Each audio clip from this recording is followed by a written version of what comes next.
fenomenal el juez federal en lo penal y económico. Fenomenal, digo, porque tenía las agallas de ir contra quien tenía que ir, y a veces cuando vas contra quien tenés que ir, te van. Eso suele pasar, ¿no? Y cuando no vas contra los que tenés que ir, sos un corrupto. Entonces, bueno, esta línea, el juez federal en lo penal y económico, Guillermo Tiscornia. Guille, ¿cómo estás? Rafa te saluda. Bueno, buenas tardes, Rafa. Encantado por este reencuentro. Bueno, anoche me acordaba de vos con esto del... ¿Cómo te llevabas vos con los fiscales? A ver, ¿a qué te referís? A ver. ¿Cómo te llevabas vos con los fiscales? Sí, buena relación. Lo que pasa es que tenemos, parece, un problema con el retorno, porque cuando yo hablo escucho un ruido infernal, pero la relación era institucional y muy buena. O sea, siempre se trabajaba en forma coordinada con el fiscal PLE de la Cámara. Se corta. Me parece que se corta, Ale. De 2000 y pico, trabajando con el fiscal PLE coordinó la actividad del Ministerio Público Fiscal en toda esa compleja investigación. Realmente la relación es institucional, porque el Ministerio Público tiene su rol, que es el de controlar la correcta aplicación de la ley, y cuando corresponde formular las acusaciones del caso, y cuando el caso amerita que no hay evidencias contra el imputado, también el Ministerio Público en muchos casos ha pedido la absolución, ¿verdad? ¿Sabes por qué te pregunto esto? Por el fiscal tuvo su fallo diciendo que fue un desahogo sexual. ¿Vos escuchaste alguna vez una cosa así? No, yo lo vi eso, Rafael, y veo dos situaciones. En primer lugar, que el señor gobernador de la provincia de Chubut ya promovió un pedido de enjuiciamiento respecto al fiscal, y lo segundo que pude observar a partir de la información brindada es que la calificación era muy grave. Es el de abuso sexual agravado, artículo 119, inciso tercero del Código Penal, que tiene una pena muy grave, o sea, es un delito muy delicado, y que en primer principio el fiscal había calificado esto como abuso sexual agravado, lo cual de ninguna manera hubiera permitido desarrollar un juicio abreviado, ¿verdad? Y menos cambiar la calificación de modo tal de permitir que al cambiar la calificación la escala penal fuera más atenuada. Yo entiendo, Rafael, que el Poder Judicial en todo el país, en todas las jurisdicciones provinciales, tiene un problema serio de estructura, o sea, están colapsados de trabajo y que el sistema no da respuesta para poder trabajar con tranquilidad, y que bueno, que hay una rémora de expedientes bastante importante, pero en estos casos vos tenés que calibrar y separar lo que es delicado, donde están las ofensas más graves, a los bienes jurídicos más delicados, como la honestidad, la vida. No es lo mismo un secuestro torsivo, un homicidio, una violación, que un fraude bancario. Pero no es lo mismo. Guillermo, en este caso, sí. este caso lleva 8 años. Lo que tiene el fiscal procesado es el cerebro. Sí, lo que sucede es que el fiscal se ve que quiso buscar el atajo, un juicio abreviado, para no llevar a cabo el debate. Y eso lo delicado de la situación, porque esto sí o sí tenía que ir a debate y a juicio oral, de ninguna manera un juicio abreviado. Me parece que ese giro copernicano que se observa, porque el fiscal hace unos meses atrás había calificado esto como una violación, un abuso sexual agravado, el artículo 119, inciso tercero del Código Penal, y en un giro copernicano pretende atenuar la calificación legal, y ahí está el problema, que esto no se puede admitir. Y yo ahí le doy la derecha al señor gobernador, de la provincia de Chubut, que acaba de hacer una denuncia contra el fiscal pidiendo su enjuiciamiento. En ese caso creo que asiste razón al señor gobernador, ¿verdad?, en el enfoque. Exacto. Me parece que es así. Aparte genera, en una ciudad chica, en un lugar pequeño, un malestar que podría haber ocasionado daños terribles, como pasó con la chica esta Mustafa, ¿te acordás? Que tuvo que ir Cafiero como gobernador a apaciguar los ánimos. Correcto, eso puede decir, este tipo de decisiones, no solo como bien vos señalás, Rafael, no solo generan un mal humor colectivo, sino que además generan indignación. Y vos sabés muy bien que la indignación puede generar una chispa muy peligrosa que puede desatar una espiral de violencia social que luego es difícil de contener, ¿verdad? Pero yo también permíteme que destaque, sin pretender entrar en comparaciones, porque las comparaciones son imposibles.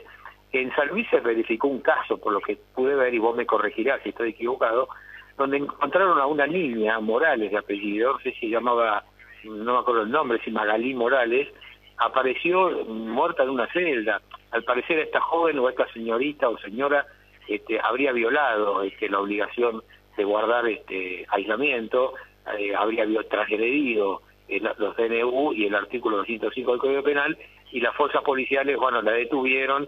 Bueno, la cosa que apareció muerta en una celda es circunstancias que todavía no hay que esclarecer, o sea, deberían esclarecerse, ¿correcto? Es decir, yo estoy muy lejos de San Luis y no estoy en una posición muy cómoda para opinar, porque no conozco en profundidad el caso. Lo mismo que destaco, Rafael, que me parece que los medios nacionales no han tratado con ecuanimidad la situación que se vivió en la provincia chaqueña, con este episodio, claro, este episodio que se vinculó con los POM, porque evidentemente creo que ahí el poder político reaccionó rápidamente utilizando los mecanismos institucionales, y si detectó algún exceso en la actividad policial, bueno, ya lo están corrigiendo. Creo que han pasado a suspensión preventiva el personal que intervino en ese procedimiento, y rápidamente las instituciones reaccionaron, con lo cual no es correcto decir que están esperando en el Chaco, que no hacen nada. No es así, Rafael, es decir, ahí se advierte que hubo una respuesta institucional inmediata y contundente. Claro. O sea, yo lo saqué al jefe de la policía del Chaco y le contaba, le digo, mira, me parece una locura lo que están diciendo algunos medios de Buenos Aires, que dicen el silencio del Chaco. Y no hay ningún silencio, los tipos... No, correcto, coincido, Rafael, coincido absolutamente por varias razones. Primero hay que tener en cuenta, Rafael, una cosa. Por lo general, cuando se producen este tipo de situaciones, lo que dispara el conflicto es los disturbios, o mejor dicho, lo que comienza siendo una manifestación de protesta, ¿correcto? Después podemos subir un escalón y esa manifestación de protesta por ahí se convierte en disturbios provocados por los manifestantes, que en algunos casos tienen algún espíritu provocador, esto es de provocar a las fuerzas del orden, estimularlos para que se excedan. Y después viene el tercer escalón, que es que las fuerzas del orden tienen que tener muchísimo cuidado, porque estos episodios se producen a tal velocidad, ¿sí?, en la secuencia temporal, que el efectivo policial tiene que tener en cuenta que el mecanismo que está utilizando tiene que tener un límite. Esto es reconstituir el orden quebrantado, pero no ir más allá, no pasar hacia el abuso. Pero es muy fácil decirlo desde un escritorio, Rafael, es muy fácil decirlo desde un estudio de televisión, y es muy fácil decirlo acá en una entrevista periodística, pero hay que estar en la posición del uniformado, que está con la dinámica del hecho, con la complejidad de la situación, y tiene que administrarse mentalmente a toda velocidad para saber dónde paro, dónde sigo, o qué metodología utilizo para frenar el disturbio. O sea, es muy fácil opinar, o sea, nosotros estamos muy cómodos acá, yo sobre todo estoy muy cómodo opinando, pero lo interesante es ponerse en el lugar del profesional de la fuerza de seguridad que está actuando, y no es tarea sencilla, Rafael, no es nada sencillo. No. Y aparte, Guillermo, estamos con el doctor Guillermo Tiscornia, ex juez federal en lo penal y económico, que quizás vuelva a ser juez de nuevo, esperemos. Y yo lo que digo, cuando escuché eso anoche en un par de canales, en los pagos de Capitanís, el silencio chaqueño, digo, estos son unos hijos de puta.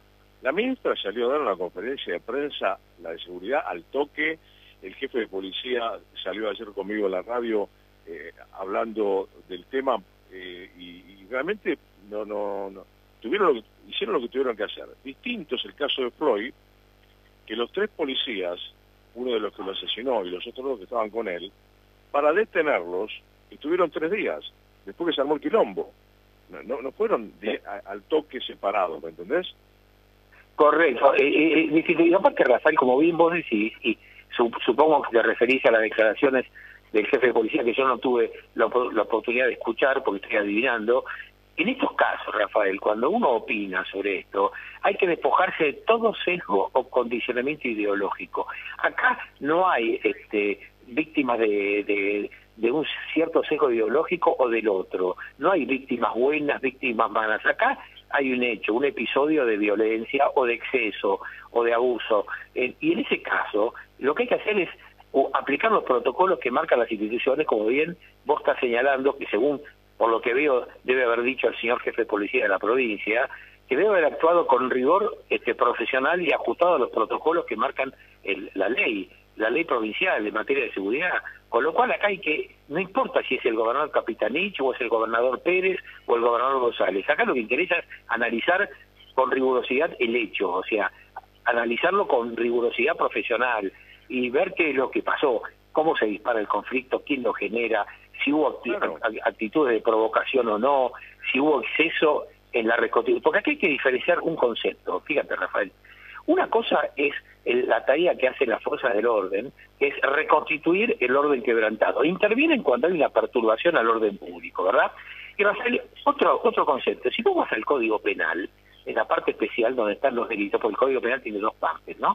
La parte general incluye la teoría del delito, la teoría del penal y la teoría de la pena. Y después la parte especial donde se escriben los delitos, el homicidio, el robo. Si vos lees el Código Penal, el verbo que se utiliza es será reprimido con prisión, será reprimido. O sea, el vocablo, etimológicamente hablando, de la palabra represión, significa reconstituir el orden quebrantado. Esto es, aplicar una pena a la persona, aplicar la pena a la persona que ha sido condenada, que tiene un contenido retributivo, sancionador, pero la palabra represión significa, en una palabra, reconstituir un orden que ha sido quebrantado. ¿Por qué recae la condena a una persona que es considerada culpable por un tribunal de justicia? Porque se entiende que violó el orden social y afectando a un bien jurídico determinado, afectando un determinado bien jurídico. Un contrabandista afecta el control aduanero, un evasor fiscal la reconstrucción autoritaria, un homicida la vida, un violador la honestidad. O sea, de acuerdo a las categorías de los bienes jurídicos, es decir, el Código Penal uniformemente utiliza el verbo represión, reprimir, y esto no debería escandalizar, porque se pretende transformar la etimología del vocablo represión y darle una connotación ideológica. Por ejemplo, represión es igual a dictadura militar. Y no es así. Exactamente. No se puede identificar el vocablo de represión con un momento histórico determinado, por más cruento que haya sido. ¿Entendés? Porque también, si hablamos de dictaduras, hablamos de la dictadura blanda de Onganía y hablamos de la dictadura cruenta de Videla. O sea, hubo dictaduras que tuvieron menor intensidad en cuanto a la crueldad, como el caso del teniente general Onganía. Distinta fue la dictadura de Videla, que fue cruenta, fue criminal. Es decir, no puedes comparar un régimen dictatorial, el de Onganía, con el de Videla. Pero vuelvo al concepto central. No podemos equiparar el vocablo represión y darle una connotación ideológica, porque ahí nos equivocamos. O sea, perdés el rigor profesional y el rigor jurídico, se pierde ahí. Entonces, hay muchos opinadores que utilizan el vocablo represión como si fuera una mala palabra, como asociada a otra época nefasta de la historia de Argentina. Y esto tenemos que salirnos de ese condicionamiento cultural e ideológico. Hay que salirse de eso, Rafael. Hay que salirse de eso. Te quiero contar dos cosas, así vos también opinás. Una, que justamente esta familia es de los pueblos originarios, nosotros decimos indígenas, ahora dice pueblos originarios, y echar leña a un tema, a un pueblo tan sensible como son los mapuches, como todo lo que está sucediendo, diciendo cosas que no son ciertas con este hecho que pasó acá, que no hubo ningún muerto, por suerte. Hay una oficial femenina fracturada, de ahí viene el hecho, pero fuera de todo esto, voy a lo siguiente. Es como querer levantar a la gente en contra de algo que se puso en orden. Y te quiero hablar algo sobre la represión, que me llama mucho la atención, que la gente crea que la palabra pacto es una mala palabra, por el pacto de Alfonsín con Menem, ponele, que la palabra sindicalista es una mala palabra, y no es una mala palabra. Son palabras que, según a quién te referís, es bueno o es malo. Mirá, yo una vez estaba viendo Boca Chacarita en la cancha de Boca. Se arma un quilombo con la hinchada de Chacarita, la barra brava de Boca va hacia el otro lado, gases. Yo me fui mucho antes del estadio, y los diarios, al otro día, no había internet todavía, la tapa de los diarios, violenta represión policial. Seguime, ¿eh? Sí, sí. La puta, ¿qué va a hacer la policía? Que muera gente, había chicos, que mueran... Bueno, como a las 2 o 3 semanas, pasa un hecho parecido a la cancha de Racing. La policía no hizo nada. ¿Sabes cómo fue la tapa de los diarios del otro día? La policía impávida dejó... Pongámonos de acuerdo, o la policía reprime, que es una buena palabra. Claro, bueno, eso es la gata flora, ¿no? El viejo dicho de la gata flora. Pero claro, Rafael, cuando la policía quede inerte, inactiva, se la critica porque no reconstituye el orden quebrantado. Y cuando lo hace, se la critica por represora. Fíjate cómo me diste un dato que yo ignoraba, Rafael, y te lo agradezco. En el conflicto que se suscitó en la provincia del Chaco, que yo estoy muy lejos, vos me acabas de decir que hay un efectivo femenino que sufrió una fractura, lo cual indicaría de que hubo una provocación de los pueblos de algún sector. O sea, si este oficial femenino terminó fracturada, es porque alguna agresión sufrió. Parece que entonces hay que tener en cuenta ese dato. Bueno, ese dato, Rafael, hay que tenerlo en cuenta porque en la secuencia temporal, en el desarrollo del hecho, es decir, cómo se va desarrollando, había que ver en qué momento se produce la agresión al oficial femenino y cuándo se fractura. Y quizás eso disparó quizás la actividad posterior de la policía, que por ahí se pasó de la raya. Si había que ubicar en la línea de tiempo en qué momento se produce la fractura o el ataque al oficial, ¿entendés? O sea, muy importante esto para los investigadores, porque vos sabés muy bien que hay agentes provocadores que generan esta situación. No digo que sea el caso porque no lo conozco, repito, estoy hablando en abstracto, porque estoy muy lejos de la situación y vos sabés muy bien que para poder opinar yo debería estar conociendo la situación y no la conozco, sino a partir de lo que se difunde en los medios, ¿verdad? Entonces, lo que vos comentás del estadio de fútbol, sí, claro, cuando la policía actúa, hubo brutal represión. Ahora, si se queda inerte, dejaron que rompieran todo. La policía dejó a la deriva, desprotegía a los espectadores que fueron al estadio. Sí, esto es siempre lo mismo. El problema es que esto es así porque hay siempre un sesgo ideológico. Siempre hay un sesgo, desgraciadamente el sesgo ideológico termina por quebrar la tranquilidad del policía, porque fíjate, si vayamos al caso del Chocobar, y más allá de que el caso del Chocobar ha sido muy polemizado, ha sido discutido, ha sido ideologizado, y ahora se va a dirimir en un juicio oral a ver qué es lo que realmente pasó. Entonces, pero no podemos tomar el caso del Chocobar y politizarlo. Es gravísimo. Hay que tomarlo como un caso policial y actuar con rigurosidad de acuerdo a los protocolos legales. Nada más que eso. Hay que abstraerse, porque si no, porque el Chocobar lo recibió el presidente Macri, porque si no lo recibió, eso no viene al caso. No viene al caso. Lo que hay que hacer es asepsia. O sea, vos tenés que actuar como si fueras un cirujano en una sala de operaciones. Un cirujano que va a operar. El que va a operar es un profesional que sabe lo que tiene que hacer, sabe dónde hay que poner la anestesia, sabe dónde hay que cortar, qué órgano extraer o qué es lo que no hay que extraer. Y no se puede empezar a politizar esto, porque ahí es donde perdemos la perspectiva, Rafael. Ese es el problema. Aparte, con relación a estos hechos, vos observás en las manifestaciones, que yo he ido a varias desde el punto de vista de observador, que ponen adelante a mujeres y niños. Sí, eso lo he visto, esa metodología la conozco acá, la he visto en otros lugares, es correcto. Yo le preguntaba hace mucho tiempo de esto, vos lo llegaste a conocer seguramente, al comisario general Klosic, que es el jefe de la policía de la bonaerense. Pedro Klosic, 1994 aproximadamente, 1994. Comisario Pedro Klosic se ha fallecido, correcto, sí. Claro, que tenía una fábrica de tornillos. Y después, yo tengo una amistad de muchos años con Carlos Arranián, que fue el ministro de Seguridad. También le pregunté lo mismo. Digo, decime una cosa, le digo. La primera línea de la policía, ¿hasta dónde soporta como ser humano ¿no?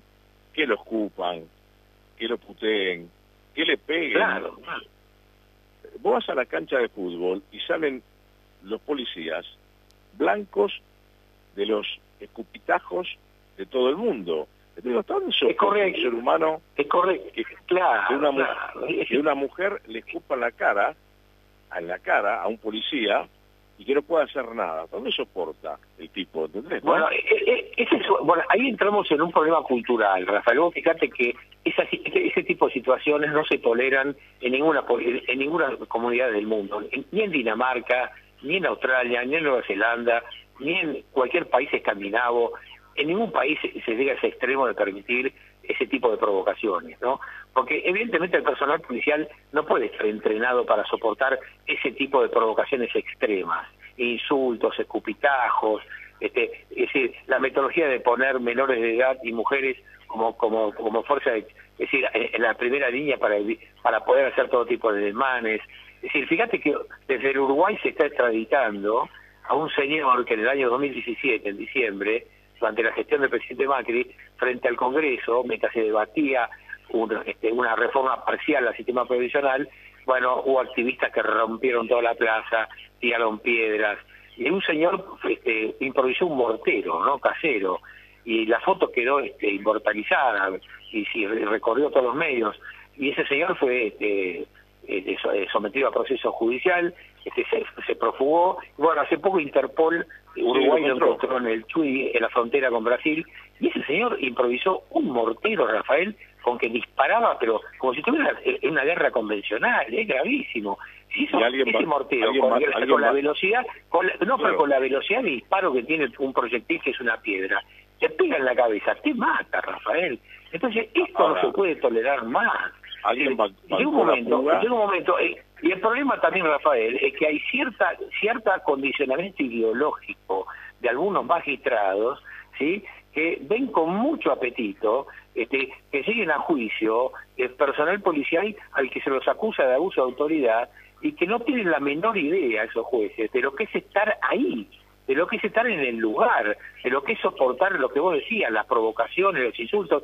Y eso es muy peligroso, que haya jueces que ya tengan un condicionamiento ideológico y que vean todo aquello que tenga uniforme como mala palabra. O sea, ven un uniforme sentado en una audiencia de debate y digo, bueno, acá esto es mala palabra, esto es represión, yo a este tipo lo condeno. Esto hay que terminarlo, Rafael. Es decir, los magistrados tienen que abstraerse de todo condicionamiento ideológico o doctrinario. Es decir, porque yo entiendo, Rafael, que en los últimos 30 años la doctrina del doctor Zaffaroni, abolicionista del derecho penal, ganó las aulas, y nadie discute la autoridad académica, la autoridad profesoral del doctor Zaffaroni, nadie discute la seriedad de sus elucubraciones doctrinarias, pero cuidado, Rafael, cuando vos todo ese bagaje teórico lo llevás a la práctica, a un caso concreto, tenés que tener cuidado de no caer en soluciones disvaliosas, no podés caer en disparates. Entonces hay que tener mucho cuidado con el soporte doctrinario que un juez incorpore, por más que abrace la doctrina abolicionista el doctor Zaffaroni, y hay otros magistrados que están en la vereda contraria desde el punto de vista doctrinario, que son conservadores en su formación jurídica. Ningún extremo ni el otro. Hay que tener mucho cuidado cuando aplicás la ley en el caso concreto. Tenés que correrte de esa cuestión ideológica. Porque si no ahí haces un desastre. Podés hacer un desastre en el juicio, ¿entendés? Es peligrosísimo, ¿entendés? Te hago una pregunta. Vos como juez federal, en lo penal y económico, tuviste casos muy resonantes. Uno fue el caso del oro, ¿verdad? Correcto, sí, correcto, sí. El otro caso fue cuando procesaste a Mauricio y a Francisco Macri. Correcto, así es, correcto, sí. Vayamos al caso del oro. Había un fiscal, sí, no sé si fue el mismo... Lanuse, el doctor Lanuse era fiscal federal, porque vos en el caso del oro tenías dos expedientes, Rafael. No, que le cortaron la cara a él, a la hermana. A eso voy. Para ponerte en contexto, vos tenés que recordar que había dos investigaciones simultáneas. Una en el Foro Penal Económico, vinculada a los reintegros aduaneros, posible comisión de contrabando que se probó. Y otra investigación que tramitaba en el Foro Federal Criminal y Correccional, que era un fraude impositivo, que era el recupero artificial del IVA por operaciones de exportación. O sea que el doctor Ballestero y el fiscal Lanuse, lo que investigaban junto con el fiscal Osorio, era la forma artificial en que las empresas exportadoras de oro recuperaban de forma indebida el impuesto a valor agregado por operaciones que jamás se hicieron. Y al mismo tiempo, en el Foro Penal Económico lo que se investigaba fue la percepción indebida de reintegro. Te recuerdo que el empresario Enrique Piana terminó doblemente condenado. Uno, en el Foro Penal Económico por contrabando. Otra, en el Foro Federal por evasión fiscal o por fraude en perjuicio de la administración pública. Y en el medio, el empresario Piana también fue convicto de lavado de dinero en los Estados Unidos y luego de eso fue deportado y devuelto a la Argentina. Pero efectivamente el fiscal Lanuse fue amenazado, a la hermana también le hicieron un tajo en la cabeza, es decir, el entonces fiscal Lanuse la pasó mal. En cambio, no sé por qué razón, ni al fiscal Chamún, ni al fiscal Ple, ni a quien habla, recibimos ningún tipo de amedrentamiento por ese tema, más allá de la bravuconada del doctor Cavallo, que en forma grandilocuente por los medios amenazaba con juicios políticos, como ya lo hemos hablado antes, y que no pasó de eso, o sea, de una, digamos así, de una especie de pirotecnia verbal, esta acrobacia verbal por la cual amenazaba: si el licenciado Parino va preso, va a tener un juicio político tiscornia. Bueno, más allá de eso, ni por asomo tuvimos situaciones como la que vio el fiscal Lanuse, ni por asomo. Estamos muy lejos de eso. Estuvimos afortunadamente para nosotros y lamentablemente para el doctor Lanuse, ¿no? Porque fue una situación muy fea, ¿no? Muy desagradable, por cierto. Con el caso de Macri tampoco tuviste ningún problema. No, mira, Rafael, es decir, volvimos a lo mismo. Lo único que yo recibí fue amedrentaciones en forma explícita. Ya lo hemos hablado hace un tiempito atrás, o sea, invertir aburrida la audiencia con lo mismo. Sí. Claro, el diario Clarín, hola, si Alzorrey habla Cavallo, decir a Menem que si la Cámara Penal Económica no libera a Parino, al director de la aduana salgo a hablar y voltea al gobierno. O sea, mirá, lo que sufrimos fue pero ni por asomo tuvimos agresiones de tipo física, como lamentablemente la pasó mucho peor el fiscal Lanuse. Mucho peor, más, a partir de ahí renunció, a partir de ahí el fiscal Lanuse se alejó del cargo, porque privilegió factores familiares y factores personales y se fue, y bien que hizo en irse. Porque se hacía irrespirable trabajar en esas condiciones, ¿no? Por este caso que vos me diste la nota en televisión, me acuerdo, vía telefónica. Sí. Era un momento determinado, cuando yo estaba en Radio Splendid, cuando Splendid era una radio bárbara, el que manejaba la parte periodística era Mauro Viale. Vos salías conmigo a menudo, como el fiscal Ple, como un montón, porque Julio Crucial, un montón de jueces federales salían en mi programa. Y me acuerdo que me llaman de la radio para decirme que trate de no darte notas a vos ni a hermanos, a Daniel, que ahora correcto. Que ahora es el abogado de Moyano, ¿no? Correcto, sí. Bueno, yo le dije, yo firmé un contrato donde especifiqué una cláusula, la libertad de prensa que yo quiero tener. Hasta el punto llegó toda esta historia que ahí donde el presidente de la República me invita a cenar a su casa, me refiero al doctor Menem, a Olivos, en una cena muy particular que me invitó Pacho Donel, donde fuimos yo, Horacio Ferrer, éramos 10, y cuando me voy, me dice, Rafa, me dice, yo te hablo en el mejor momento de Menem, de Cavallo, ¿entendés, no? Correcto, sí. Me dice, Rafa, dice, esta es tu casa, cuando quieras. Era como las 3 de la mañana, Me dice, cuando quieras. Me acuerdo perfectamente porque ese día había llegado al país Lech Walesa, el presidente de Polonia. Correcto, sí, cuyo origen era sindical, exacto. Exactamente. Walesa, exactamente, sí, yo lo recuerdo muy bien, sí. Y me dice, Rafa, dice, no me pegues tanto. Y yo no te entiendo, presidente, ¿cómo no te...? Y Rafa, dice, lo invitas al Pilo Bordón, a algunos jueces, al Chacho Álvarez, al Juan Picafiero, dice, lleva a alguno de los nuestros, me dice. Y yo, bueno, pero no vienen, yo te los mando, me dice. Pero aparte, te digo la verdad, debo reconocer, con una calidad y con una altura, sin amenaza, ¿entendés, no? Es decir, a ver... Sí, no, si hay algo, Rafael, que caracterizó al doctor Menem, era un estilo muy seductor, era un hombre tremendamente cordial en el trato. Yo jamás tuve la oportunidad de tratarlo de forma personal, ni cuando estuve en funciones, ni después tampoco, sino nunca se dio, o sea, aparte no hubiera correspondido. Nunca cuando salía en un evento.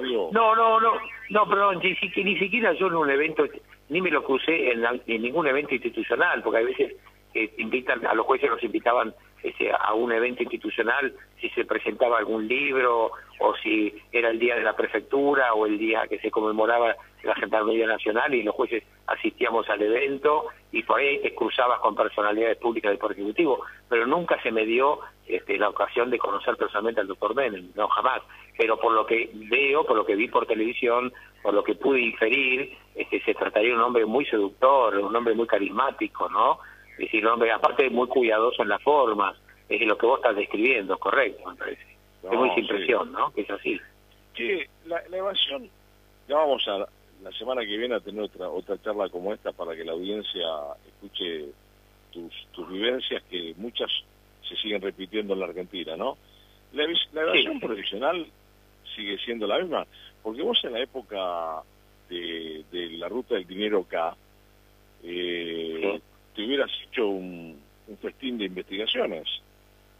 Mira, en esa época, Rafael, el propio doctor Echegaray, que en aquel tiempo estaba a cargo de la aduana, claro, hablamos de la gestión del doctor Kirchner, hablo del 2007, en el mes de febrero del 2007, el doctor Echegaray detecta que la Dirección General de Fabricaciones Militares había documentado una exportación hacia Estados Unidos de repuestos de fusiles FAL.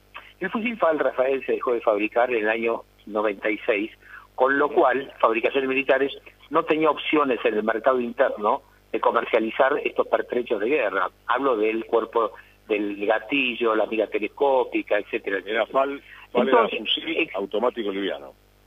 Exactamente. Entonces, al parecer, en Estados Unidos, en Farmington, Connecticut, un militar argentino, ya retirado, estaba radicado allá, tenía un negocio por el cual comercializaba, y estaba permitido la venta del fusil semiautomático. En el estado de Connecticut se permitía. Entonces hubo una opción de comercialización ahí. Entonces dijo, bueno, vamos a exportar esto y se lo vendemos a este señor. Le vendemos los repuestos a este señor, que le son muy útiles, porque este caballero, se llama Juan Carlos Díaz, la empresa era Juan Carlos Díaz Enterprises en Estados Unidos. Él utilizaba estos repuestos, estos pertrechos, y los acondicionaba al armado de un semiautomático y los vendía. Entonces, claro, Fabricaciones Militares desagotó el stock y como esto lo vendemos, nos sacamos esto de encima que acá está arrumbándose en los depósitos y se lo vendemos. Bueno, documentaron la exportación y lo que observa el doctor Echegaray es que al firmar el permiso de embarque, Fabricaciones Militares declara un valor de $2.000 sobre 6.700 kilos de repuestos de fusil FAL. Y Hermes dice, pero ¿cómo? $2.000, esto es muy exiguo. Entonces, el doctor Echegaray, advertido de esto, frena el embarque, no lo deja salir, promueve una consulta, la aduana argentina, con la aduana de Estados Unidos. A su vez, la aduana de Estados Unidos le pide información al comprador, a este señor Díaz, al militar retirado, y dice, no, mire, yo acá tengo una factura pro forma, yo giré 96.000, algo así, o $100.000 a la Argentina para comprar esto. Digo, pero ¿cómo? $2.000 acá, 100.000 allá. Entonces, al haberse comprobado que el comprador, bajo declaración jurada en la aduana de Estados Unidos, dijo, no, yo esto lo pagué 100.000, bueno, ahí se dispara la investigación por contrabando, ¿verdad? Porque había una subfacturación fenomenal. Bueno, esta denuncia la hace el doctor Echegaray, se la hace la institución, la aduana.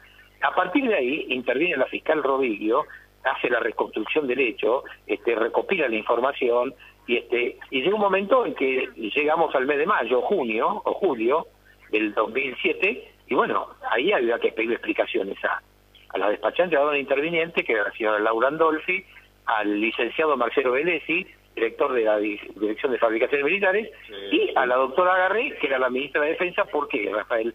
Porque el Ministerio de Defensa había firmado decretos ministeriales por los cuales no solo avalaba la exportación, sino el valor declarado ante la aduana. Entonces, esto disparó una investigación y claro, corría un año electoral, Rafael. El kirchnerismo estaba en su apogeo. Acordate de que la entonces senadora Kirchner era candidata presidencial y llegaría al sillón Rivadavia en diciembre del 2007 con una elección estupenda, con el 50 y pico por ciento de los votos. O sea, estaban en su apogeo. Bueno, inmediatamente la doctora Conti, que era diputada nacional y integraba el Consejo de la Magistratura, agarró el micrófono y a una radio colega tuya le dijo: sabemos que el doctor Ticorni ha dado un buen examen para camarista, pero de ya decimos que no va a ser ni juez ni camarista ni nada, lo vamos a echar, porque persigue a la doctora Garré, Entonces, Rafael, a mí no me gusta la autorreferencia, vos sabés que a mí no me gusta hablar de esto,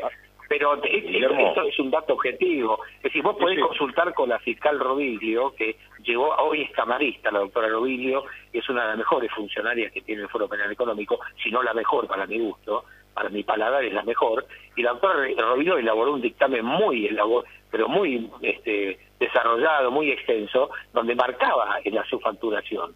Entonces, Rafael, es decir, yo no tengo la culpa de que esto haya corrido en un año electoral. Es decir, yo lo que hice fue cirugía mayor. Yo agarré al paciente, lo sometí a los estudios médicos, puse la tomografía computada, dije, bueno, ¿dónde está el problema acá? Y lo que tuve que hacer fue operar y con total independencia de criterio. Ahora, si después empiezan a decir, no, me está atacando, me está persiguiendo, bueno, ahí Rafael, se acabó la justicia, ¿no? Se acabó. Guillermo, se acabó. Nos queda poco tiempo. Escúchame, en YouTube tenés una nota que le hice a Diana Conti hace poco, cuando todavía era diputada, una tipa muy difícil, te digo. Yo me acuerdo de ese caso. Vos firmaste el fallo. ¿Quién era el fiscal? La fiscal en el caso de la doctora Garré era la doctora Carolina Robiglio. Era una fiscal, hoy es juez de cámara y es una funcionaria de carrera, que te cuento, Rafael, que participó en varios concursos abiertos en el Consejo de la Magistratura para ser promovida y finalmente tuvo el logro que se merecía. O sea, la fiscal Robiglio, cuando yo competí para el cargo de juez de cámara, que quedé tercero, en la terna, y saqué 80 puntos sobre 100, la fiscal Robiglio sacó 100 sobre 100. En aquel concurso, que era el 168, si no me equivoco, era para cubrir 2 vacantes en el Tribunal Oral Penal Económico 3, se habían jubilado los doctores Acuña y Gandolfi. La doctora Robiglio salió primera con 100 puntos, Rafael. Segundo, un colega abogado de la matrícula con 97 puntos. Y tercero, ahí yo quedé una suerte de medalla de bronce con 80 puntos. O sea, que tan mal no me fue. Éramos un total de 50 personas que participamos en el concurso, 50 aspirantes.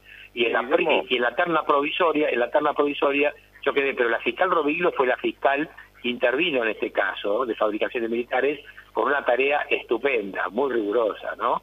Y la verdad que yo estoy muy feliz de que al final, después de tanto concursar, haya logrado lo que se merece, es terminar su carrera como juez de cámara, ¿verdad?